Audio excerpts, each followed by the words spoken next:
c'est vrai qu'on rencontre tous des blocages. J'en ai eu, enfin, je pense que je dois en avoir encore. Les plus gros, je les ai identifiés, je les ai nettoyés, mais je travaille encore à libérer des peurs, des blocages, etc. Là, je pense qu'au niveau blocage, j'ai quand même plus grand-chose. Mais les peurs et les petites piqûres de rappel comme ça, ouais, il y en a quand même qui arrivent encore. Alors, on en a tous des blocages. Donc déjà, il ne faut pas se dire, ah ouais, mais moi, punaise, moi j'ai plein de blocages, j'y arriverai jamais, surtout pas. Parce que, en fait, c'est une pensée qu'on entretient avec une résonance émotionnelle et qui va en plus créer cette réalité-là. Donc, non, on ne dit pas ça. On dit, ok, j'ai des blocages comme tout le monde et je vais y arriver. Il y a plusieurs façons de les libérer. Il y a différents types de blocages. Il y a des blocages qui vont être plutôt d'ordre émotionnel par rapport au traumatisme que tu as vécu, par rapport aux choses que tu as expérimentées, qui, en fait, vont générer des croyances et qui vont ensuite vouloir te protéger. Ces croyances vont vouloir te protéger de des traumatismes potentiels que tu pourrais revivre, puisque tu les as déjà vécus, tu sais ce que c'est, tu ne veux pas les revivre. Donc, en fait, ton subconscient, il te crée des blocages, tu vois, émotionnels. Oh non, comme ça, au moins, surtout pas, tu expérimenteras pas à nouveau. Tu as ce type de blocage.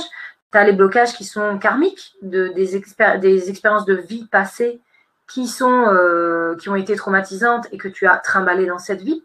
Tu as des blocages qui sont transgénérationnels, c'est-à-dire qui sont venus de génération en génération et que tu as toi aussi ramené avec ton baluchon ici dans cette vie. Mais pas de panique, hein, tu le savais déjà en t'incarnant ici. Donc, tous ces blocages, si tu les as contractés, c'est que tu le désirais en t'incarnant et que tu vas être tout à fait à même de les débloquer dans cette vie. En fait, c'est ta mission, clairement. Et si tu n'y arrives pas, c'est pas grave, tu feras dans la prochaine. Déjà, si tu arrives à en défaire à la majorité, c'est déjà super. Au moins pour toi, parce qu'au moins, tu vas expérimenter une vie un peu plus sympa. Et puis, tu as les blocages aussi. Alors, moi, je dissocie, si tu veux, entre les blocages émotionnels, donc c'est tout ce qui va passer par les 5 blessures, etc. Et puis, tu as aussi les blocages des chakras.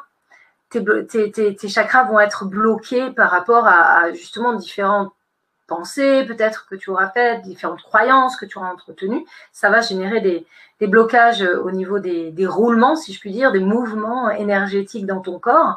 Et donc tout ça, ça peut être des faits. Ça peut être des faits à l'aide d'un praticien, ça peut être des faits tout seul, en autonomie.